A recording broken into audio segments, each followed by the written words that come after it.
भाई दूज की कहानी। भाई दूज की कथा इन हिंदी। भाई दूज भारत में मनाए जाने वाला एक बहुत ही महत्वपूर्ण पर्व है जो कि भारत के कोने कोने में मनाया जाता है।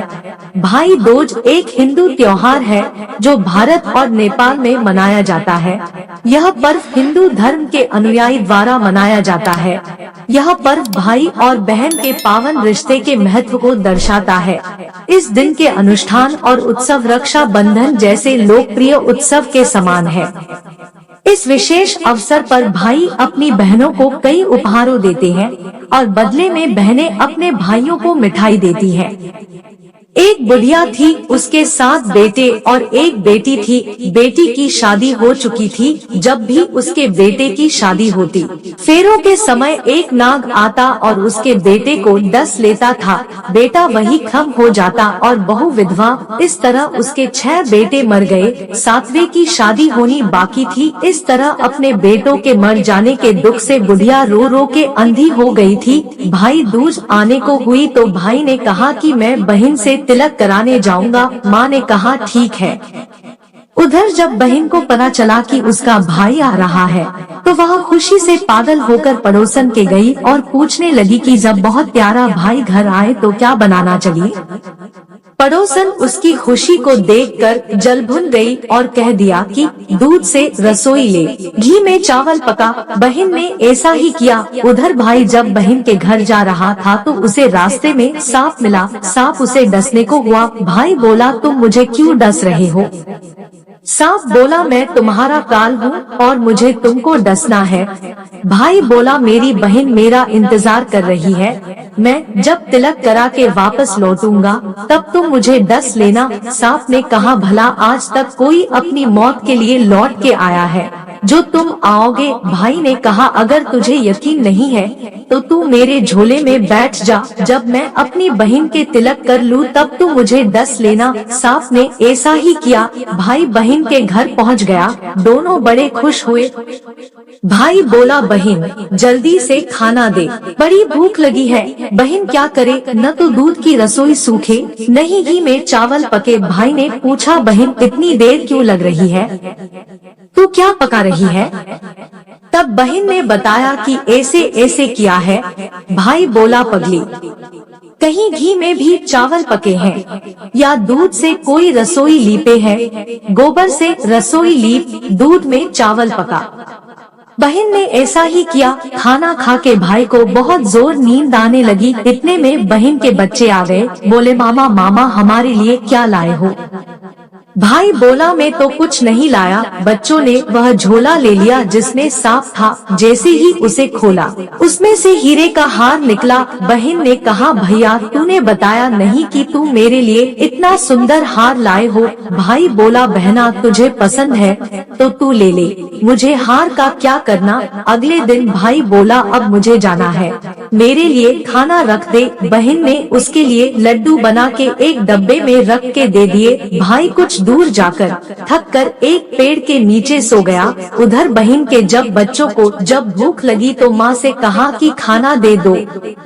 माँ ने कहा खाना अभी बनने में देर है। तो बच्चे बोले कि मामा को जो रखा है वही दे दो। तो वह बोली कि लड्डू बनाने के लिए बाजरा पीसा था वही बचा पड़ा है, चक्की में जाकर खा लो। बच्चों ने देखा कि चक्की में तो सांप की हड्डियां पड़ी है। यही बात माँ को आकर बताई तो वह बावड़ी सी होकर भाई के पीछे भागी। रास्ते भर लोगों से पूछती कि किसी ने मेरा गैल बाटोई देखा, किसी ने मेरा बावड़ा सा भाई देखा। तब एक ने बताया कि कोई लेटा तो है पेड़ के नीचे, देख ले वही तो नहीं। भागी भागी पेड़ के नीचे पहुंची, अपने भाई को नींद से उठाया। भैया भैया कहीं तूने मेरे लड्डू तो नहीं खाए। भाई बोला ये ले तेरे लड्डू। नहीं खाए मैंने, ले दे के लड्डू ही तो दिए थे। उसके भी पीछे पीछे आ गई। बहन बोली नहीं भाई तू झूठ बोल रहा है, जरूर तूने खाया है। अब तो मैं तेरे साथ चलूंगी। भाई बोला तू न मान रही है तो चल फिर। चलते चलते बहन को प्यास लगती है। वह भाई को कहती है कि मुझे पानी पीना है। भाई बोला अब मैं यहाँ तेरे लिए पानी कहाँ से लाऊं, देख दूर कहीं चील उड़ रही है, चली जा वहाँ, शायद तुझे पानी मिल जाए। तब बहन वहाँ गई और पानी पीकर जब लौट रही थी तो रास्ते में देखती है कि एक जगह जमीन में 6 शिलाएं गड़ी हैं और एक बिना गढ़े रखी हुई थी। उसने एक बुढ़िया से पूछा कि ये शिलाएं कैसी हैं? उस बुढ़िया ने बताया कि एक बुढ़िया है, उसके 7 बेटे थे, 6 बेटे तो शादी के मंडप में ही मर चुके हैं, तो उनके नाम की ये शिलाएं जमीन में गड़ी है। अभी 7वें की शादी होनी बाकी है, जब उसकी शादी होगी तो वह भी मंडप में ही मर जाएगा, तब यह 7वीं शिला भी जमीन में गड़ जाएगी। यह सुनकर बहन समझ गई ये शिलाएं किसी और की नहीं बल्कि उसके भाइयों के नाम की है।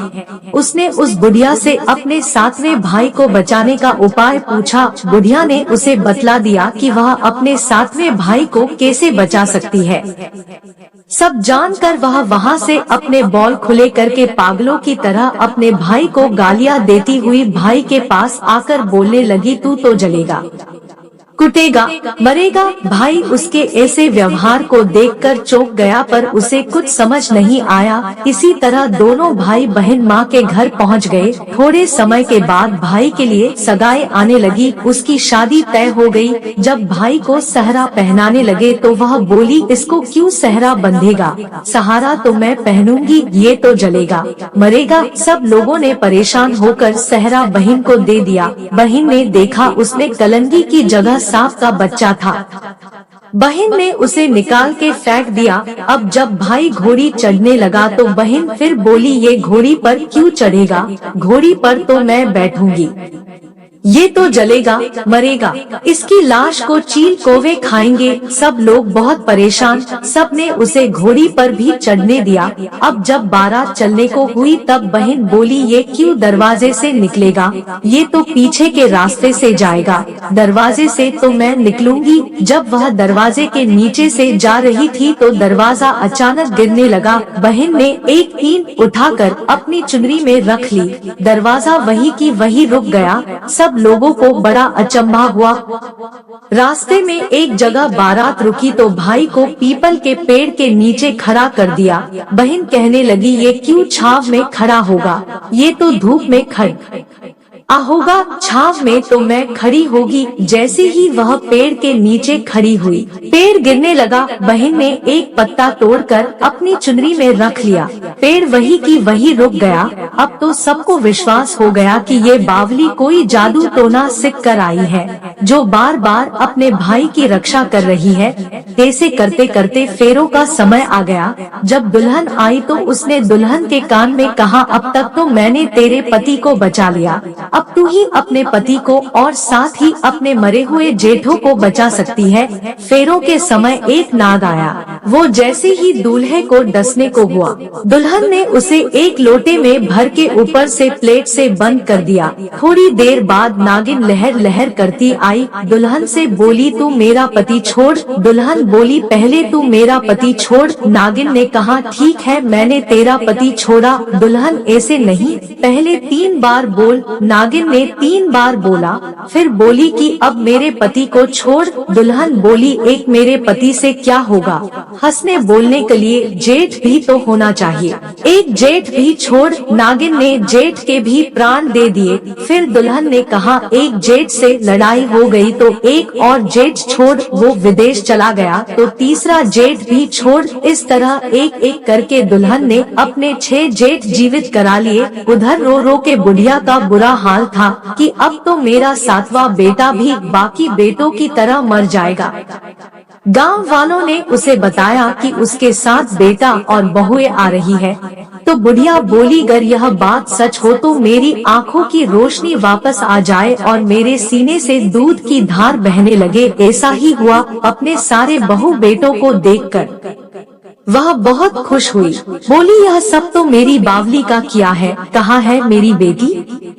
सब बहन को ढूंढने लगे। देखा तो वह भूसे की कोठरी में सो रही थी। जब उसे पता चला कि उसका भाई सही सलामत है तो वह अपने घर को चली। उसके पीछे पीछे सारी लक्ष्मी भी जाने लगी। बुढ़िया ने कहा, बेटी पीछे मुड़ के देख, तू तू सारी लक्ष्मी ले जाएगी तो तेरे भाई भाभी क्या खाएंगे। तब बहन ने पीछे मुड़ के देखा और कहा, जो माँ ने अपने हाथों से दिया वह मेरे साथ चल, बाद बाकी का भाई भाभी के पास रह। इस तरह एक बहन ने अपने भाई की रक्षा की। दोस्तों, ऐसी ही और वीडियो के लिए चैनल को सब्सक्राइब करें।